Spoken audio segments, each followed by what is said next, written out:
This is EM Cases EM Quick Hits podcast. Quick, let's get on with it. EM Cases is brought to you by SHREMI, the Schwartz-Reisman Emergency Medicine Institute. That's a nonprofit organization dedicated to improving EM care through high-quality research and education. The opinions expressed on this podcast are intended for general information and educational purposes only and should not be used to diagnose, treat, or prevent any medical condition, nor should they be used as a substitute for medical advice from a qualified practicing physician. Unless stated otherwise, the opinions expressed by the hosts or guests are made in their individual capacity, not on behalf of the Institute nor Medicine Cases. This episode is brought to you by Easy Resus, the resuscitation assistant. This amazing app has drug dosing, equipment size calculation, treatment algorithms, all in under 3 clicks. Rapid access to life-saving critical info in a user-friendly interface. Try the app for free with the promo code EMCases or visit easyresus.com/EMCases. That's easyresus.com/EMCASES. As part of our Best of University of Toronto EM Quick Hits series, it's a pleasure to introduce Dr. Ian Chernoff, an ED doc at Sinai Hospital in Toronto, who's going to tell us about an interesting case of a young woman doing what Canadians do best, playing hockey. Welcome to EM Cases, Dr. Chernoff, and let's hear your case. Thanks. I'm really happy to be here. So I was working a night shift, and I had a young person come in, a young woman. They'd been playing hockey, and in the course of the game, got an injury to the chest with the butt end of a hockey stick, basically hit the sternum dead on. Despite the injury, the person was able to keep playing hockey, finish the game, and then after the game, continued to have some discomfort, felt progressively worse over the course of several hours, started to get short of breath, sweaty, pain started to radiate down to the left arm. And so they presented to our emergency department eventually, about 3 hours after their initial injury. Okay, so we're talking about blunt force trauma to the sternum. So I'm thinking kind of the usual chest trauma things. We'll start with the bones. Does she have a shattered sternum? Then we're thinking about the lungs. Does she have a pneumothorax? Does she have a flail chest? I mean, unlikely if it's directly to the sternum. Does she have a hemothorax? Does she have a lung contusion? And I'm thinking maybe cardiac. Does she have a cardiac contusion? And then there's the vessels. There's that instant killer in high-speed MVAs, the traumatic aortic tear. But that doesn't sound like this is the case here because she probably wouldn't have made it this far. And then there's a whole slew of other vessels that can get damaged. What were her vitals? Tell me a little bit more about what she looked like when you went to see her and her vitals. So she looked truly awful. The nurse called me immediately from the moment that she rolled in. Her vitals when she arrived were a heart rate of 94, respiratory rate 22, blood pressure 120 on 83, and oxygen saturations were normal, 100% on room air. The triage note from the nurse said she was just really pacing, uncomfortable, just looked really in great distress, and it was called immediately to see the patient out of triage. I'm thinking maybe she's got an MI, maybe she's got a PE, although that would be pretty odd to have an MI or a PE when you just got hit in the chest and she's young. Did she have any other cardiovascular thromboembolic risk factors? Did she use cocaine when she played hockey? I guess that would be a pretty odd combination, but possible. Did she have lupus or something that she didn't tell the triage nurses? Does she have sickle cell, anemia, the other sort of cardiovascular and thromboembolic risk factors? Was there anything there? Prior to this incident, she really seemed like she was entirely well. No risk factors for anything, a previously well person. Okay, now she looks terrible. I mean, now I'm thinking maybe she's got a tension pneumothorax. If she had a little pneumothorax when she was playing hockey, she kept on playing, and then now it's just progressed to a tension pneumo, although the vitals wouldn't really suggest that either. What happened next? So, common things being common, and I also thought about things I could quickly sort out at the bedside. I just did a quick bedside ultrasound and looked at her lungs, and she had no pneumothorax. Around the same time, the nurse did an ECG, and in fact, it showed a dramatic anterolateral STEMI pattern. Really, all the precordial leads were involved.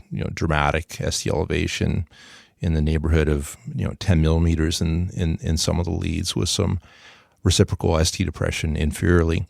So certainly not what I was thinking about, and I don't think it's what any of us would think about probably first and foremost, but it looked like there was some sort of coronary event that had ensued somehow from this trauma to the chest.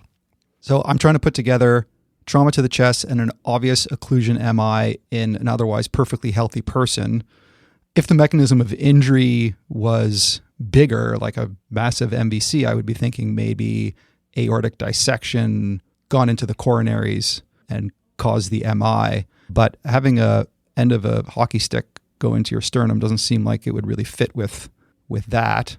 All right, what happened next? So I had some similar thoughts. I was actually able to have a quick look at her aortic root with ultrasound. It looked grossly normal to me. But to my surprise, well, I actually guess it's not so surprising given what the ECG show, but there's really dramatic wall motion abnormalities, involving her septum, anterior wall of her heart, her apex, lateral walls, all really looked like they were moving very, very minimally.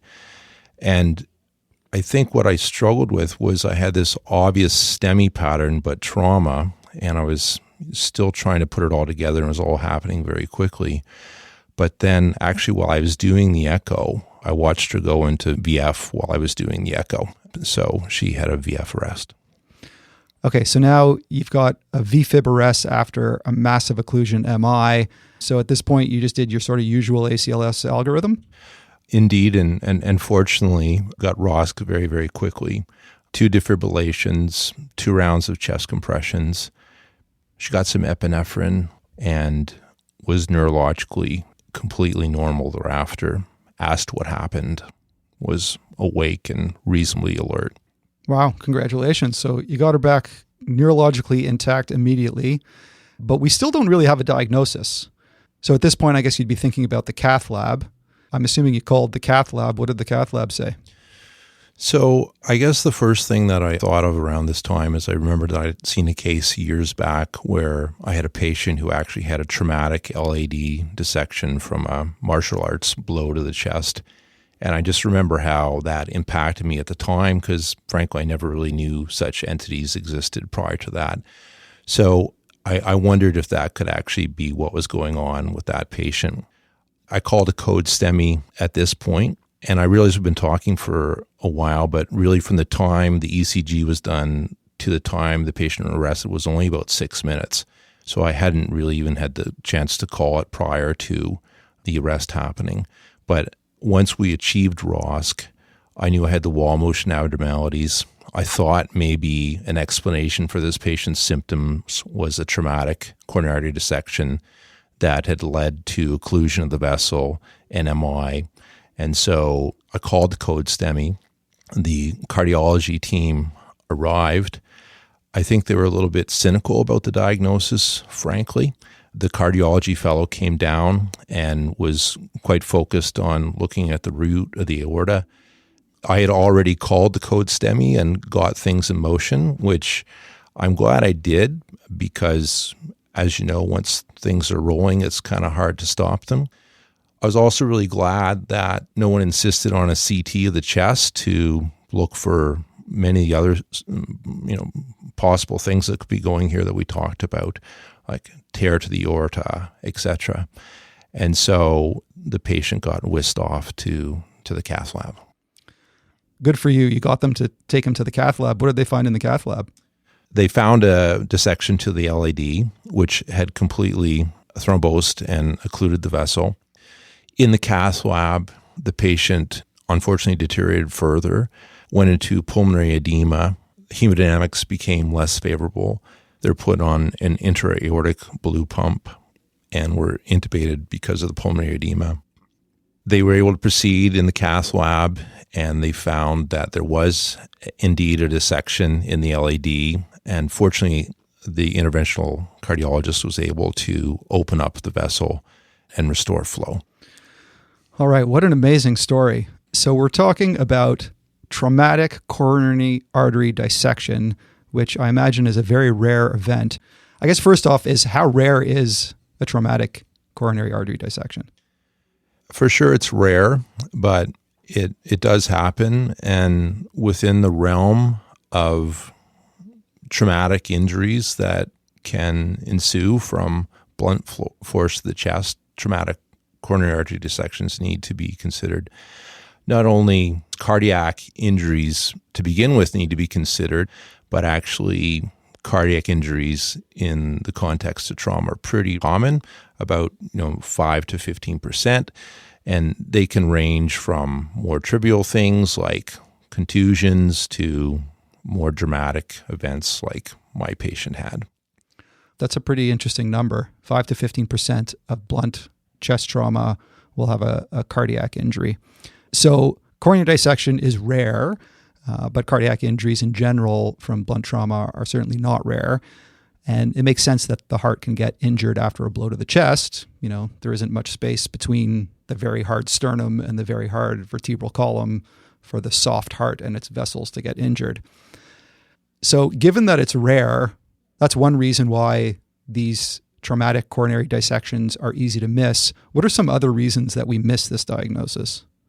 One of the main things is it's just not on many people's radar, and I understand that. They're really under-publicized cases. I think another issue is there's an awful lot going on with trauma patients. There's a lot of different injuries to consider, and sometimes patients are sick enough that they can't really talk to you because they're intubated or what have you, so they're not really able to give a history. I think those are a couple things that immediately come to mind. And just another thing to consider is that the presentation of these injuries can be very delayed. The dissection will happen at the time of the trauma, but until the vessel occludes, it's not necessarily going to make itself manifest. And the duration of time it takes to happen could be quite variable. So they can present really quite late. Another thing I think that's surprising is it can happen with seemingly minimal amounts of trauma. So wouldn't think that, honestly, this person's trauma didn't seem extraordinary. Like a butt end to the chest with a hockey stick is something that happens quite frequently on rinks, yet this person had a really pretty dramatic outcome from it. All right. So there's a lot of reasons why this is a very tough diagnosis to pick up. A, it's rare. B, it might not present for even several days or even weeks, because you could have a little tear, then the tear needs to extend maybe, and then it takes time to thrombose, and then it presents, with ischemic changes. And then it can happen in really young people and with low energy mechanisms. So this is a very, very tough diagnosis. So congratulations again for suspecting it in the first place and picking it up. When it comes to working up chest trauma patients, is it fair enough to say that pretty much everyone with more than just the most insignificant chest trauma requires an ECG and a troponin, even if they're 18 years old, for example? Probably the answer is yes. I got to say, I think if I ask our nurses to do a cardiac workup on every patient that comes in with a little bit of minor trauma to the chest, they might roll their eyes at me a little bit, frankly. But I think if a patient has significant chest pain after trauma, and certainly you look at the usual suspects and you don't have an answer, then it would appear, I think, doing an ECG and troponin in that context is probably the right thing to do. And in fact, the current guidelines from the Eastern Association for the Society of Trauma do suggest that ECG and troponin be performed in patients who've chest pain in the setting of blunt chest trauma with no alternate explanation. This diagnosis isn't so dissimilar to spontaneous coronary artery dissection or SCAD, which also is a tough diagnosis to make. What does traumatic coronary artery dissection share with SCAD?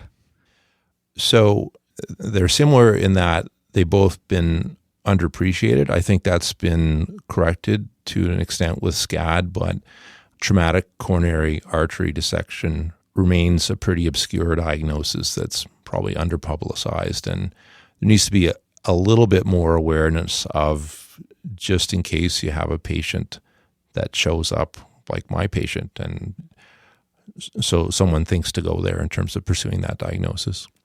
I guess that's the key take-home point, right? Just to have this diagnosis on your radar. If you have some combination of ECG changes after chest trauma, positive trope, POCUS findings, I would suggest an MI, any of the above or any combination of the above, just have it on your radar that this could be a potential diagnosis, and speak to your cardiology colleagues and your trauma colleagues about this, because this is definitely one that if you can pick up, it can most certainly be a life saved.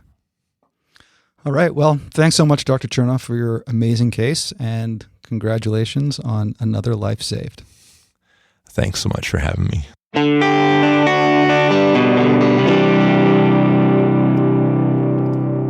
Next up, we have Master Educator Anand Swaminathan, who will be speaking at the online International EM Cases Summit, November 21st to 23rd. It's a great way to reinvigorate your practice and treat or prevent any burnout you may have or may have in the future. Registration is open, and several hundred of your esteemed EM colleagues have already bought their tickets. We'll have Sarah Fooey's virtual resus room virtual simulations. We'll have symposiums on ED flow, and this will help you with your own individual flow of patients and discuss how your department can have better ED flow. We have our classic Rural EM Symposium for any of you folks who practice in smaller communities or remote communities. The EM Cases Summit is your chance to ask your favorite EM Cases guest experts any questions you want and get answers in real time. Plus, you get an ebook summarizing the talks and a full 3 months access to the main talks in case you can't attend any part of the conference. More information at emcasessummit.com. That's emcasessummit, one word, .com. Insulin is a ubiquitously used medication in the emergency department, and there are a couple of big roles for this drug in ED critical care and resuscitation. The two most common places are DKA management and hyperkalemia treatment, and despite the fact that we use these medications all the time for these indications, I think we sometimes do it incorrectly. Let's dive into proper use for both of these conditions. You clearly can't fix DKA without insulin. It's not about dropping the glucose, but rather about shutting off ketogenesis, which in turn closes the gap and rectifies the acidosis.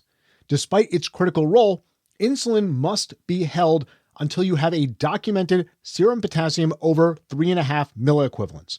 Hypokalemia is common in DKA due to osmotic diuresis, and even if the initial potassium for the patient is normal, the patient is actually total body potassium depleted. The reason the serum potassium looks okay is because the acidosis from the DKA is shifting potassium out of cells.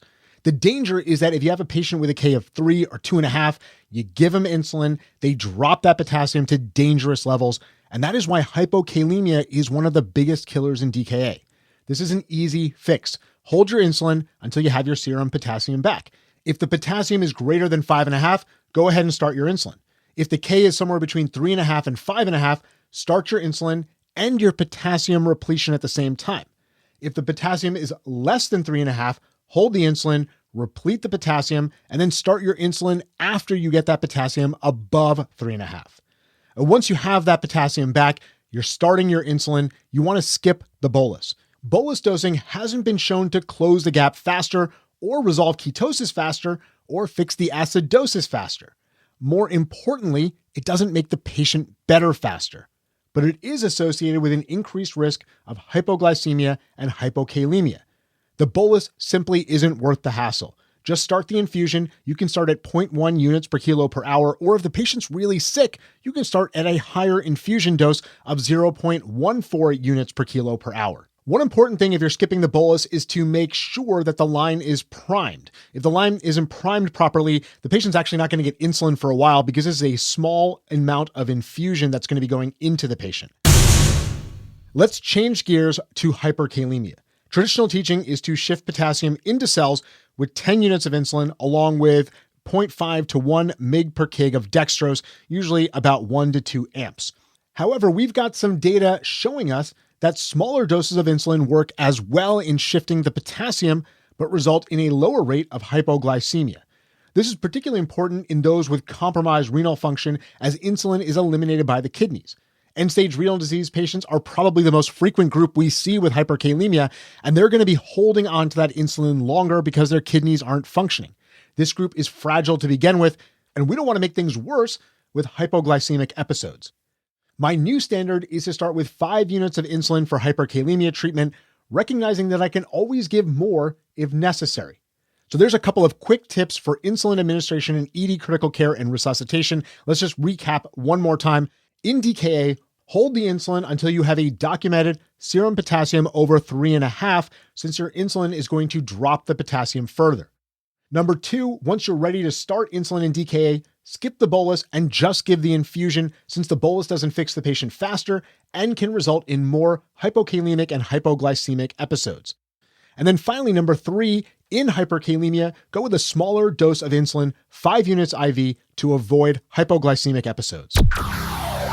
And now a word from one of our sponsors, Easy Resus, the resuscitation assistant. Easy Resus is thrilled to announce that they are now available for institutional access. In addition to providing the app for all employees in your organization, this means access to exclusive features like printable protocols with calculated medication doses, customizable content to fit your local protocols and practices, access to Easy Resus on computers via the web-based version, and much, much more. To learn more, visit the institutional license section at easyresus.com. And as always, you can download Easy Resus and use the promo code EMCASES, that's EMCASES, one word, to get your 2-month free trial on an individual subscription. Welcome to another CGEM Just the Facts, Quick Hits collaboration. My guest today is the legend Dr. Brit Long, and we are discussing his latest Just the Facts article, Evaluation and Management of Mesenteric Ischemia. Welcome, Brit. Hey, Hans. Great to be here with you. So, mesenteric ischemia all comes down to obstructed intestinal vascular flow. We are trained to have this on our differential for abdominal pain, but this disease isn't as straightforward as you might think. Brit, what are the different forms of mesenteric ischemia that we might see? There are 4 different types. The first one is arterial embolism. That's up to 40% of cases. This form is associated with those embolic risk factors like atrial fibrillation that cause sudden vascular occlusion. The second one is arterial thrombosis. This is another 40% of cases. I think of this form as ACS of the gut. There's thrombosis within the arterial system. These patients typically have coronary artery disease and those classic ACS risk factors. The third form is venous thrombosis. This is around 5 to 15% of cases. For this one, you're looking for thrombotic risk factors, thrombophilia, trauma, malignancy. The final one is the non-occlusive form. This is up to 19% of cases. We see this in patients with low flow or shock states. All right, so we know how it happens. Now, how commonly does mesenteric ischemia occur? It's definitely not common. The overall prevalence is about 1 in 1,000. But when you look at all hospitalizations for severe GI issues, about 1 in 100 will be for mesenteric ischemia. Plus, the mortality rate can reach over 50%. Wow, so maybe not quite as rare as we might think, and also a very high associated morbidity. Can you tell me then, what am I looking for? How do these patients present in the emergency department? Well, the presentation can vary based on the type of mesenteric ischemia. The most common symptom is abdominal pain. It's usually generalized. If they have acute occlusion, and that can be any form, but especially the embolic type, they'll have sudden, severe pain. Now, in patients with chronic arterial or venous thrombosis, they can have symptoms for days or even longer. It's often this worsening, cramping type of pain when they eat, so they may have food aversion and even weight loss. About 30% of patients will have nausea, vomiting, and diarrhea. Bloody stools usually occur later, but a potential pitfall here is just chalking those symptoms up to gastroenteritis. For the exam, we all learn about the classic pain out of proportion. That occurs in about 75% of arterial embolic cases, and it's due to mucosal ischemia. But obviously, that's not all patients, and they may present with localized pain if there's transmural ischemia of the bowel wall. The non-occlusive form is even more challenging to diagnose because these patients are already critically ill from another condition, and they might be altered. The time to think about this one is when you have a patient with shock, they're on vasopressors, there's severe end organ damage, or there's severe dehydration or volume loss, and then they start having GI issues. If there's prolonged ischemia and bowel necrosis, those patients will present with peritonitis and septic shock. All right, so the presentations can vary from fairly obvious to actually quite subtle. So we know we're going to need some laboratory testing to help us out. Are there any tests that I can use in the emergency department to help me get to the diagnosis? There is no single lab test that is 100% sensitive or specific. You're commonly going to find leukocytosis, elevated lactate, and metabolic acidemia. Elevated lactate is associated with worse prognosis and irreversible ischemia, but the sensitivity is only 86%, and it might be normal early in the course of the disease. D-dimer has a sensitivity of around 95%, but it's just not specific. There is one other lab test that I don't have access to. That's urine intestinal fatty acid binding protein. This has a sensitivity over 90% and a specificity over 80%, but it's not widely available. The major takeaway is to not rely on your labs to rule out mesenteric ischemia. So this is clearly one of those disorders where we're going to have to use both our clinical skills in addition to blood work to then get to the next step, which is imaging. What are the imaging modalities that are recommended for diagnosis? It's going to be CT with triple phase imaging. That means a non-contrast CT and then arterial and venous phase imaging. This is highly sensitive and specific. You're looking for a vascular filling defect, but you can also find bowel wall edema, ascites, and stranding. Later findings are pneumatosis intestinalis and free air from a perforation. One thing I want to stress here, even if the patient has an AKI or if they have chronic kidney disease, you still need the CT with IV contrast if you're concerned about mesenteric ischemia. Now, if the CT is consistent with mesenteric ischemia, what are the next steps in patients with high probability or confirmed diagnosis of this condition? First is the resuscitation. This is where we're the experts. These patients often have significant third spacing. They need IV fluids. You're targeting euvolemia. Try to avoid vasopressors if you can. Those can worsen gut ischemia. The other part of resuscitation is broad-spectrum antibiotics, something like piperacillin tazobactam or ceftriaxone plus metronidazole. Second is symptom control. They're going to be in severe pain. They need analgesics and antiemetics. Now, for definitive treatment, if they're hemodynamically unstable or if they have peritonitis, they need emergent laparotomy. If they're stable and there's no evidence of peritonitis, then anticoagulate with unfractionated heparin. That's the bolus plus infusion. Beyond that, there are several interventions for revascularization. Those are endovascular therapies, bypass, and embolectomy or thrombectomy. Not something we're going to be doing. So that means that we need to consult our general surgery specialists and interventional radiology colleagues. If it's the non-occlusive form, we need to resuscitate and treat the underlying etiology of their shock and the end organ injury. There are some other transcatheter vasodilation therapies that are available, but no matter the cause, these patients need admission to a critical care setting.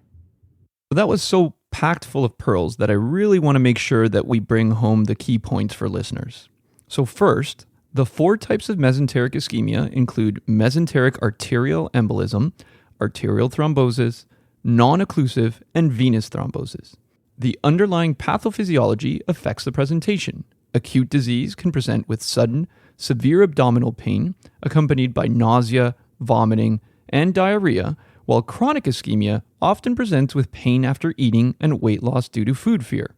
Hematochezia may be seen in late stages. There's no lab test, unfortunately, that can definitely rule in or rule out mesenteric ischemia, whether we're talking about lactate, white blood cell count, or D-dimer. Imaging includes triple-phase CT imaging with IV contrast, which is the most reliable imaging modality. Don't fret about the renal function when the pretest probability of mesenteric ischemia has reached your imaging threshold. Management includes administration of analgesics and antiemetics, fluid resuscitation, and hemodynamic support, as well as broad-spectrum antibiotics and anticoagulation unless there is a contraindication or they're headed straight to the OR. Definitive therapy includes reperfusion, and thus general surgery and interventional radiology consultation is necessary. Great to be reminded about the recognition and management of mesenteric ischemia. And I have to admit, I can't remember the last time I ordered a dimer on a belly pain patient, but with a sensitivity of 90%, I suppose in patients with thrombotic risk factors, I might consider a dimer in those sort of intermediate cases. Because where I work, we rarely do triple-phase CT scans, and usually I need to decide between a CT with arterial contrast or a CT with venous contrast. So again, a D-dimer might be helpful in making that decision. We just need to be careful not to be ordering dimers on every patient with severe belly pain, because then we'll be scanning way too many patients with venous phase CT. And if we're only doing a venous phase CT rather than an arterial phase, we might be missing some potentially life-threatening abdominal diagnoses that do require a CT angiogram to make the diagnosis. And when it comes to treatment and giving unfractionated heparin in the ED for stable patients, I'd still probably suggest speaking to your surgery team before you start the heparin, because sometimes in some of those apparently stable patients, they want to take the patient directly to the OR, in which case they won't want the heparin on board. A word from our sponsor, Metricaid, the experts on scheduling systems. Since 2015, I've been using Metricaid, the incredible self-scheduling system that has made my life and the lives of my colleagues so much easier. Metricaid can really help minimize the drawbacks of shift work we all know so well by not only ensuring equitable distribution of shifts, but also integrating circadian rhythm-friendly recovery time into their algorithms. They minimize my sleep deprivation, which allows me to be a better EM doc on shift. I can take better care of my patients and still have energy left after my shifts to enjoy other aspects of my life. Check out metricaid.com/EM cases for more details on how this awesome scheduling system works. Next up from our Wilderness Medicine Quick Hits team, we have Dave Jerome, who's going to present a great case, and I won't give it away. A 30-year-old female is brought to your emergency room via EMS from a local marathon event. It's a bright summer day and the ambient temperature outdoors is in the mid to high 30s Celsius. The patient was pulled from the race at one of the final water stations because when she stopped, she was visibly unwell. EMS reports that when they arrived, the patient was confused and reporting a headache and dizziness. She was also having nausea but no active vomiting. Her initial temperature with EMS was normothermic, and her other vital signs were also within normal limits. During transportation to the hospital, EMS started an IV. They gave her 50 milligrams of Gravol, and they gave a 500 cc bolus of normal saline. While walking up to assess the patient, she starts to have a grand mal seizure. So the questions are, what condition is this patient presenting with? And what's the most appropriate initial intervention for the patient's seizure? This is actually a case of exercise-associated hyponatremia, or EAH. EAH is defined as the presence of a serum sodium concentration below 135 millimoles per liter, or below the lower limit of normal, that presents within 24 hours of prolonged physical activity. It usually occurs in the context of endurance activities, but this is not always true. EAH was first reported in the late 1980s in a series of case reports of patients presenting after completing ultramarathon and triathlon events. And while classically it has been associated with these endurance events, more recently it has also been associated with a more wide variety of activities, including relatively benign activities such as yoga, walking, and weightlifting. EAH is actually quite common. The majority of cases, however, are either asymptomatic or mild. In screening studies, it has been detected in up to half of marathon participants at the end of a race, although not all of these individuals were symptomatic.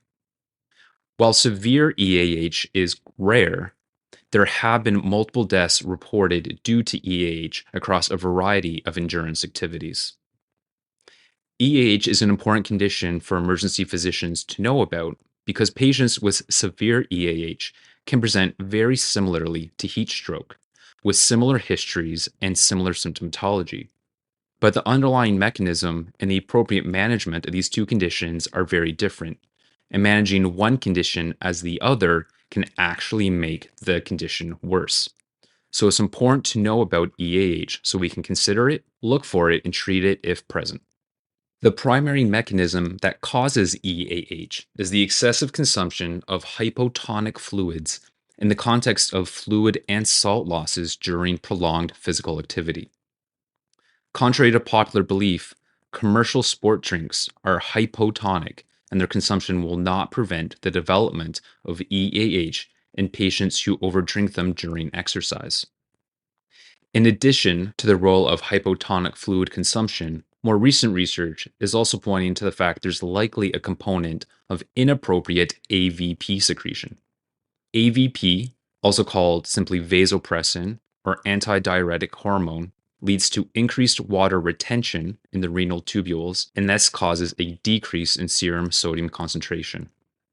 The mechanism of AVP secretion in athletes is not clear, but it may be related to non-specific stresses, such as the stress of pain or emotion, nausea, vomiting, or hypoglycemia that occurs during exercise. There can also be a role of AVP secretion in response to heat exposure and to medications used during exercise, such as NSAIDs.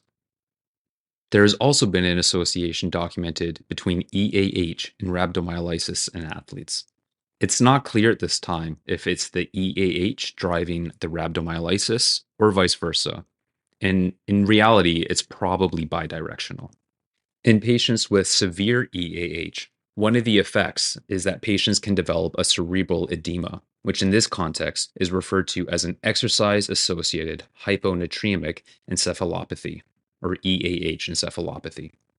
The presentation of EAH can range from asymptomatic to mild to critically unwell patients who require active resuscitation. In isolated EAH, patients will be normothermic, and this is one of the key clinical findings that should prompt clinicians to consider EAH rather than a heat illness in the appropriate clinical context. The distinction between minor and severe EAH is primarily a clinical one.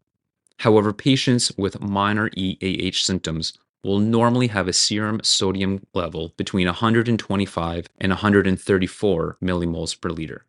Patients with minor EAH symptoms will present with weakness, fatigue, irritability, headache. They'll complain of a bloated feeling and body weight gain, nausea and vomiting, dizziness, and variable urine output. All of these symptoms, with the exception of a bloated feeling and weight gain, are also symptoms of heat illness. As these symptoms become more intense, and if the patient becomes unable to tolerate food or fluids by mouth, this would be considered moderate EAH.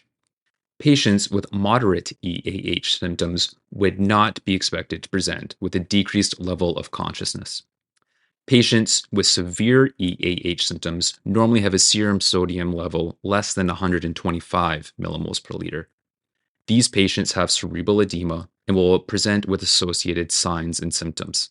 These can include altered mental status, seizures, and coma. These patients can also develop a non-cardiogenic pulmonary edema and associated respiratory symptoms. The investigation and diagnosis of EAH is pretty simple. A basic metabolic panel with the serum sodium level is all that's required to diagnose EAH in the appropriate clinical context of recent physical activity in the last 24 hours. We should ensure that our vital signs include an accurate temperature to rule in or rule out any heat illness, and we can consider also measuring a creatinine kinase or CK level to assess for rhabdomyolysis as well. When considering management, it's important to remember that EAH is an acute form of hyponatremia with onset over less than 48 hours, so it's safe to correct the hyponatremia quickly. If patients have signs of encephalopathy, these are very sick patients who require urgent resuscitation. Again, patients with severe EAH will be presenting with altered mental status, potentially including seizures and coma. They may also present with signs of coning from the cerebral edema, such as decordicate posturing and a single or even bilateral blown pupils. These patients require resuscitation with 100 cc boluses of 3% hypertonic saline. Now, if for some reason there's a delay in sourcing the hypertonic saline, but you want to give a dose urgently, you can also consider giving 1 amp of sodium bicarb from the crash cart. The 50 cc amps of sodium bicarb hold the same amount of sodium as the 100 cc boluses of hypertonic saline, and the bicarb in the push dose amp is unlikely to cause the patient any harm. In patients with severe symptoms, these hypertonic saline boluses should be repeated every 1 to 2 minutes until there is clinical improvement and the patient is no longer showing signs of acute encephalopathy. In these cases, the sodium is the key to resuscitation. And again, just to emphasize, we are not worried about provoking a pontine demyelination syndrome in the context of an acute hyponatremia, which all cases of EAH are. To date, there have been no adverse outcomes documented in the literature of a patient with EAH who was treated with hypertonic saline. Turning now to patients with mild EAH symptoms. Again, these are going to be weakness, fatigue, irritability, headache, reporting of a bloated feeling or body weight gain, nausea and vomiting, maybe dizziness. These patients can mostly be managed with fluid restriction until their body's natural diuresis starts to kick in. There is some evidence that ingestion of oral hypertonic solution can help patients recover faster. However, these hypertonic solutions are very unpalatable, so their use is not generally well tolerated or used much outside of the context of competitive athletes. If patients only have minimal nausea and they can tolerate food, eating foods with high sodium concentrations can help increase the serum sodium levels. Administration of IV normal saline or lactated Ringer solution is not recommended for patients with mild EAH symptoms. These standard IV solutions are actually hypotonic or isotonic solutions, and they can exacerbate EAH due to the component of the inappropriate AVP secretion. They should only be used if the clinical situation mandates it. For example, if the patient is presenting with significant hypotension or if they have intractable vomiting and they're getting clinically dehydrated as well. Patients who have symptoms of moderate EAH but who are not acutely encephalopathic should also be treated with IV boluses of hypertonic saline. These patients will be very uncomfortable, will likely have significant nausea and vomiting, and they may be agitated or have confusion, but they should not be obtunded and not be having seizures. In the context of patients with moderate EAH symptoms, these IV boluses should only be repeated every 10 minutes until there is a clinical improvement and up to a maximum of only 3 doses. Now, due to the natural history of this condition, patients can sometimes present with both EAH and a concomitant heat illness. The approach to managing these patients with both conditions, or if it's unclear, will really depend on the severity of the patient's clinical presentation. We will be getting a temperature before we know our sodium levels. So we'll know quite early on if there's a component of heat illness in this patient, well before we know for sure if biochemically the patient has EAH. If the patient is altered and hyperthermic, then we will want to start treating this as a severe heat illness and initiate immediate cooling. But again, we want to avoid giving large amounts of IV isotonic or hypotonic solutions as part of the cooling process, since this would exacerbate EAH if it was present. In these patients, if they continue to have signs of cerebral edema or altered LOC as their temperature normalizes, then at that point, it's reasonable to assume that there's a component of EAH in their presentation and to treat for severe EAH with 100 cc boluses of the 3% hypertonic saline. If the patient is hyperthermic and has mild symptoms, then initiate external cooling and avoid providing oral or IV fluids until the first round of labs are reported and you know the sodium level and can either rule in or rule out a component of EAH. If a patient with mild symptoms does end up receiving IV fluids and their clinical condition deteriorates instead of improves, then this again is concerning for EAH. In this situation, the isotonic fluids should be stopped and the patient should receive an immediate IV bolus of 100 cc's of 3% hypertonic saline. Now, considering observation and disposition, there is a risk of delayed decompensation of patients who have recently finished exercise because water consumed during the activity continues to be absorbed in the GI tract after the activity is done. The recommendation is to observe patients for at least 60 minutes after the cessation of exercise to make sure there's no further clinical change.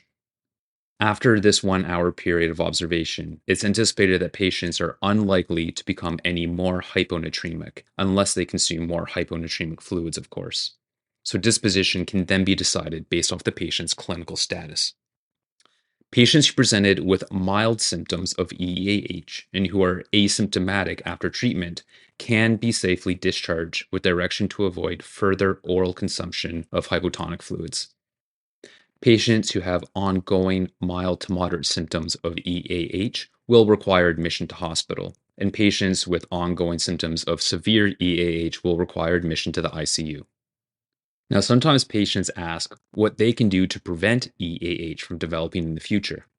There's not much we can do to stop the salt and fluid losses during activity, so the focus of prevention is on replacing those losses appropriately. The two ways to prevent EAH from developing are to focus on replacing salt losses during activity and avoiding excessive consumption of hypotonic fluids during the exercise, especially prolonged exercise. Athletes who will be exercising for more than 2 hours should follow a pre-planned rehydration strategy rather than drinking to thirst, because drinking to thirst has been shown to be more likely to lead to fluid overconsumption.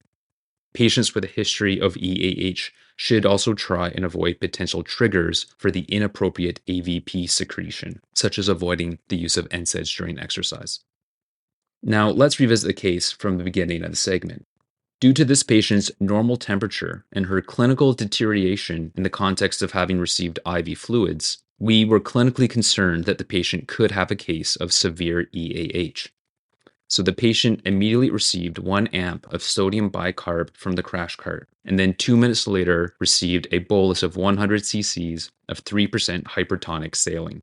The patient's seizure aborted after these interventions, and her GCS quickly came up to 14. Labs drawn at triage before the seizure started came back showing a serum sodium level of 118. Her CK is normal, and there were no other injuries identified. The patient was admitted to internal medicine for further observation. Let's wrap up by reviewing some of the key learning points from this segment. Exercise-associated hyponatremia is an acute form of hyponatremia that occurs in the context of prolonged exercise and is usually associated with excessive consumption of hypotonic fluids. Because EAH is an acute hyponatremia, it is safe to correct quickly.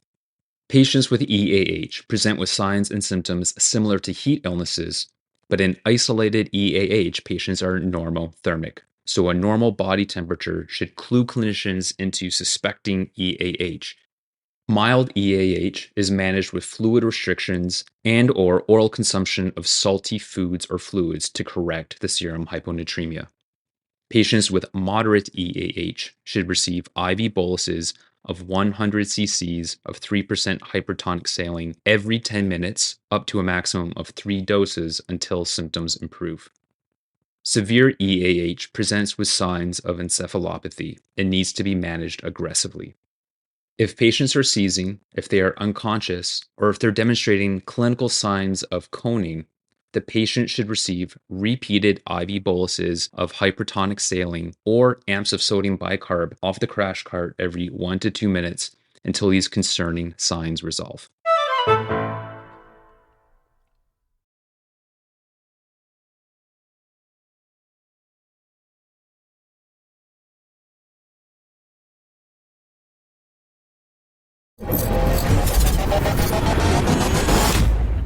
Artificial intelligence, or AI, has the potential to revolutionize emergency medicine, and it could start with the first test our patients get, the ECG. The STEMI paradigm reorganized pre-hospital and emergency medicine to prioritize ECGs and provided criteria that is supposed to identify acute coronary occlusion. But as the recent ACC expert consensus on chest pain and ED warns, STEMI criteria will miss a significant minority of patients with acute coronary occlusion. So we're getting ECGs and being interrupted to look for STEMI criteria, which will be absent in many of the patients with the pathology we're looking for.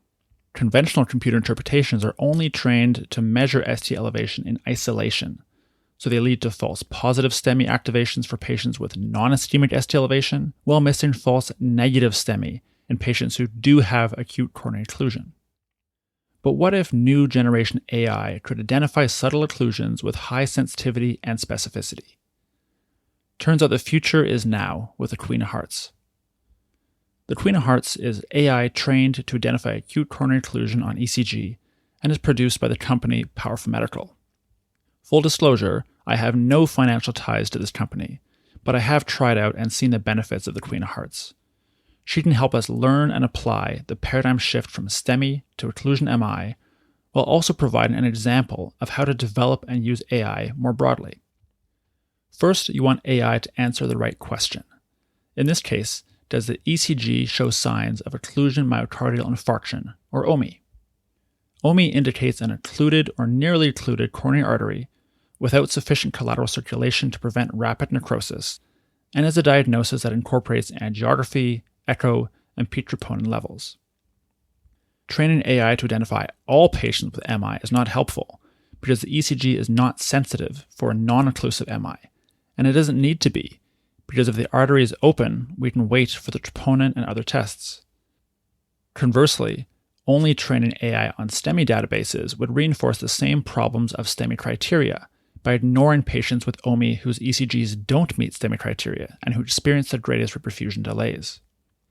Instead, the Queen of Hearts was trained to identify OMI, including both true positive STEMI and, most importantly, false negative STEMI. Secondly, AI is only as good as the humans who trained it. Thankfully, the Queen of Hearts was trained by the world experts on ECG interpretation for OMI, emergency physicians Dr. Stephen Smith and Dr. Pendle Myers. Third, you need to evaluate AI. Recently, the European Heart Journal Digital Health published an international evaluation of the Queen of Hearts on more than 3,000 ECGs from more than 2,000 patients. The study found sensitivity was 80%, more than double that of STEMI criteria, and similar to ECG experts, and specificity was preserved in the mid-90s. This could identify the false negative STEMIs and reduce reperfusion delays by hours, saving myocardium without leading to false positive STEMI activations. Fourth, you want to learn from AI. The Queen of Hearts provides an explainability feature showing how she interpreted the ECG, indicating which part of which leads were concerning or not concerning. You can use this feature to learn how to identify subtle hyperacute T waves in false negative STEMI or non-ischemic ST elevation in false positive STEMI. Finally, you need to apply AI, knowing its training, strength, and limitations. The Queen of Hearts is not an oracle who can predict every diagnosis or even every OMI. She was only trained to identify one diagnosis, OMI, and only use one test, the ECG. The Queen of Hearts sensitivity for OMI is 80%, which is likely the maximal sensitivity of the ECG for OMI. Like with any test, you need to use your own clinical judgment to determine pre-test likelihood of disease, and then use post-test likelihood to guide patient care. If you have a patient with a very low pre-test likelihood of OMI without any ischemic symptoms, then using the Queen of Hearts might generate a false positive. Or if you have a patient with a very high pre-test likelihood, with refractory chest pain, a regional wall motion abnormality on POCUS, and a rise in troponin, then the Queen of Hearts might have a false negative, and the patient needs an emergent angiogram regardless of the ECG. AI does not replace our clinical judgment, but it can provide important tools to enhance patient care. The Queen of Hearts makes expert ECG interpretation widely available as part of a broader paradigm shift from STEMI to occlusion MI. AI also does not replace medical education, but it can inspire a new appreciation for ECG interpretation in emergency medicine. For those interested in ECG interpretation courses, live and on Zoom, including a course devoted to OMI, visit heartsecgcourse.com. Well, that about wraps it up for this month's EM Quick Hits podcast. Hope that after listening to Ian Chernoff's case of the woman who suffered a traumatic coronary artery dissection while playing hockey, you'll pick up this relatively rare diagnosis in your ED and save a life. Swami did a great review of how to deal with potassium and DKA. One game changer for me was for hyper-K and DKA, we should think about starting with 5 units of insulin, not 10, to avoid hypoglycemic episodes. Great review of mesenteric ischemia with Dr. Long and Rosenberg. The 2 points that I need to remind myself of are to consider anticoagulation in those patients who aren't going straight to the OR in consultation with surgery, and to give interventional radiology a call at the same time as surgery because the patient may need emergency embolectomy. Dave Jerome nicely reviewed the difference between exercise-associated hyponatremia and heat illness and what to do if just EAH is present or if both are present. EAH treatment is all about avoiding our usual crystalloid boluses and reaching for hypertonic saline or bicarb. And finally, as a tool to help with our ECG interpretation in occlusion MI, the Queen of Hearts AI tool looks like it may be a very useful adjunct, but does not negate our need to become expert ECG interpreters. Our next main episode podcast is a really enlightening discussion on how to shape the future of EM culture with the brilliant intensivist and well-known speaker, Peter Brindley, and his partner in crime on the Critical Care Commute podcast, Dr. Leon Baker. Hope to see you all at the EM Cases Summit, November 21st to 23rd. Just go to emcasessummit.com. That's emcasessummit, all one word, .com to check out all the details. Tickets are moving very quickly, and the symposium and simulation sessions are going to be selling out quite soon. So please head over there for your registration. And until next time, take it easy.